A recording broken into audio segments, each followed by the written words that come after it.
నమస్తే welcome to our voice నేను journalist నవత దక్షిణ కాశ్మీర్లోని పర్వతాల్లో భూమికి 3880 మీటర్ల ఎత్తులో ఉన్న అమర్నాథ్ ఆలయాన్ని దర్శించుకునే యాత్రికుల సంఖ్య ఏటేటా పెరుగుతోంది. అమర్నాథ్ యాత్ర ఈ ఏడాది గత సంవత్సరం రికార్డును బద్దలు కొడుతూ సరికొత్త రికార్డును సృష్టించింది.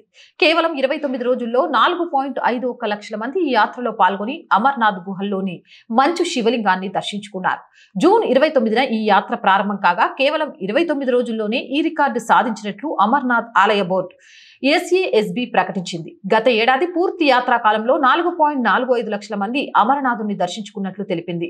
ఇక CAPF జమ్మూ కాశ్మీర్ పోలీసులు విస్తృత భద్రత ఏర్పాట్ల కారణంగా ఈ ఏడాది యాత్ర సజావుగా ప్రశాంతంగా జరుగుతున్నట్లు SASB ప్రకటించింది. 52 రోజుల పాటు సాగే అమర్నాథ్ యాత్ర ఆగస్టు 29వ తేదీతో ముగుస్తుంది. అదే రోజు శ్రావణ పౌర్ణమి, రక్షాబంధన్ పండుగలు జరుపుకుంటారు.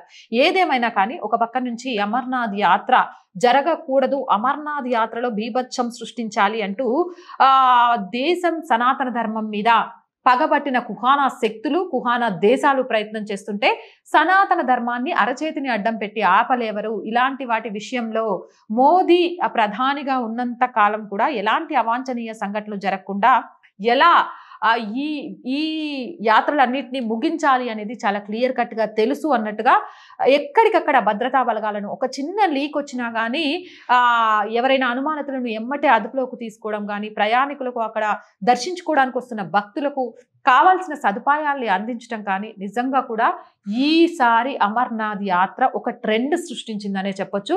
ఇక సనాతన ధర్మాన్ని ఎంత అణిగేద్దామని చూస్తే అంతకంటే ఉవ్వెత్తున భక్తులు ఎగిసి పడుతూ ఉంటారని మరొక్కసారి అమర్నాథ్ యాత్ర చరిత్ర సృష్టించిందని చెప్పొచ్చు. మీరేమంటారు? కామెంట్ సెక్షన్ లో పెట్టేయండి. మోర్ వీడియోస్ కోసం మన ఛానల్ వెంటనే సబ్స్క్రైబ్ చేయండి. నచ్చితే లైక్ చేయండి, షేర్ చేయండి, సపోర్ట్ చేయండి. జై భారత్. జాతీయవాదాన్ని, సనాతన ధర్మాన్ని దేశానికి రెండు కండ్లుగా భావిస్తే మాతో కలిసి మీరు నినదించండి, మాకు తోడుగా నిలవండి. కింద కనిపిస్తున్న అకౌంట్ డీటెయిల్స్ కి, ఫోన్ పేకి, గూగుల్ పేకి ఆర్థికంగా చేయూతనందిస్తూ మాకు అండగా నిలవండి. ఆర్థికంగా మీ చేయూత మాకెంతో అవసరం.